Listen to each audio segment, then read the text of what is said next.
Scan repeat करवाने के reasons क्या क्या हो सकते हैं? फर्स्ट, अगर अर्ली प्रेगनेंसी है, 6 वीक्स में स्कैन करवाया है, हार्ट बीट नहीं आ रही है, हार्ट बीट एक रीज़न हो सकता है कि हार्ट बीट की वजह से रिपीट स्कैन हुआ है। पेशेंट को ब्लीडिंग की कंप्लेन है या प्लेसेंटा हेमरेजिक है, ठीक है, यानी प्लेसेंटा ब्लीड कर रहा है अर्ली प्रेगनेंसी में, उसकी मेजरमेंट्स लेते हैं और फिर उसको रीस्कैन करवा कर देखते हैं कि रिज़ॉल्व हो रहा है या नहीं हो रहा। फिर है प्लेसेंटा की लोकेशन। प्लेसेंटा की लोकेशन बहुत इंपॉर्टेंट होती है। लो लाइंग प्लेसेंटा नहीं होना चाहिए। अगर प्लेसेंटा लो लाइंग है तो प्लेसेंटा लो लाइंग की वजह से रिपीट स्कैन होते हैं। AFI अगर ज़्यादा है या कम है तो भी उसके लिए रीस्कैन होता है। ओलिगोहाइड्रामनियोस या फिर पॉलीहाइड्रामनियोस, दोनों में से ये रीज़न्स हो सकते हैं, ठीक है। पॉली में ज़्यादा होता है AFI और ओलिगो में AFI लेस देन 8 होता है, लेस देन 8 सेंटीमीटर होता है, ठीक है। पॉलीगो में 18 एंड अबव। बेबी की ग्रोथ अगर कम आ रही है, बेबी की वीक्स कम आ रहे हैं तो उसकी वजह से रिपीट स्कैन होता है। और जो एंड में स्कैन होते हैं ना आफ्टर 32-36 वीक्स के बाद, उसमें बेबी की प्रेजेंटेशन देखने के लिए स्कैन होता है, रीस्कैन होता है, ठीक है। प्रेजेंटेशन यानी बच्चा बेबी जो है ब्रीच है या सिफेलिक है।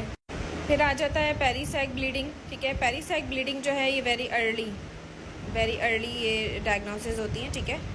और अगर ये पेरीसाइक ब्लीडिंग आती है, क्रेसेंट शेप होती है, crescent shape like this moon, और इसकी मेजरमेंट्स ये इतनी से ज़्यादा भी हो सकती है और कम भी हो सकती है, ठीक है। इसको मेजर करते हैं और फिर रिपीट स्कैन करवा कर इसको देखते हैं ये रिजॉल्व हो रहा है मसला या नहीं हो रहा, ठीक है, ऑन मेडिकेशंस के बाद।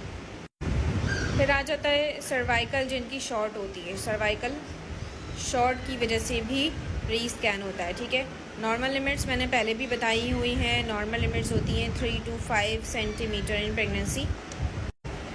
प्लेसेंटल इनसफिशेंसी यानी डॉपलर करवाते हैं। अगर बेबी की ग्रोथ कम आ रही होती है तो डॉपलर स्टडी की तरफ पेशेंट जाती है। तो अगर प्लेसेंटा इनसफिशेंसी आ रही है, फॉर एग्जांपल, यानी कि प्लेसेंटा से ब्लड फ्लो बेबी के अंदर बहुत कम मिकदार में जा रहा है या जितना भी जा रहा है, ठीक है, उसमें अल्ट्रासाउंड की फाइंडिंग्स में आ जाता है डॉपलर स्टडी में, यानी कि माइल्ड होता है, मॉडरेट होता है और सीवियर होता है। उसमें बच्चे की जितना ब्लड कम जाएगा उतनी ग्रोथ वो कम होती चली जाएगी, उसके हिसाब से ग्रोथ होगी जितना उसको अच्छा ब्लड मिलेगा, यानी उसको बोलते हैं IUGR, intra uterine growth restrictions. उसके लिए तो बार बार रीस्कैन्स होते हैं और डॉपलर स्टडी होती है। इस केस के लिए डॉपलर स्टडी एडवाइस करते हैं, बार बार डॉपलर स्टडी होती है IUGR के लिए, ठीक है। वेंट्रिक्यूलोमेगाली, ठीक है। वेंट्रिक्यूलोमेगाली में क्या होता है, बेबी के सर में पानी भर रहा होता है और उसकी क्वांटिटी देखने के लिए रीस्कैन करवाते हैं।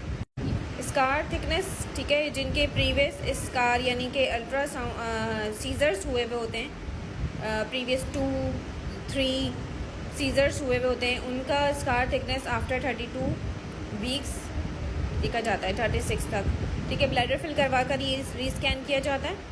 और इसके अलावा अगर किसी पेशेंट के 2 सीज़र हुए हुए हैं और उसका प्लेसेंटा एंटीरियर वॉल पर आ रहा है तो उसको भी क्लोजली मॉनिटरिंग किया जाता है, क्योंकि उसको प्लेसेंटा एक्रीटा से को देखने के लिए उसका रीस्कैन करवाया जाता है, ठीक है।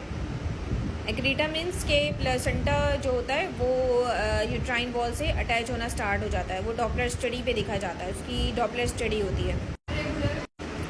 इरेगुलर अगर बेबी की हार्ट बीट आ रही होती है अल्ट्रासाउंड में, ठीक है, उसके लिए रीस्कैन करवाया जाता है। ये सारे कॉजेज़ हो सकते हैं जिसकी वजह से रिपीट स्कैन, क्लोज मॉनिटरिंग और आफ्टर 2 वीक्स के स्कैन्स पॉसिबल हो सकते हैं। आपकी डॉक्टर्स करवाएंगे अगर ये स्कैन इतनी जल्दी ये सारे रीज़न्स हो चुके हैं। आई होप आपको ये बात समझ आ गई होगी।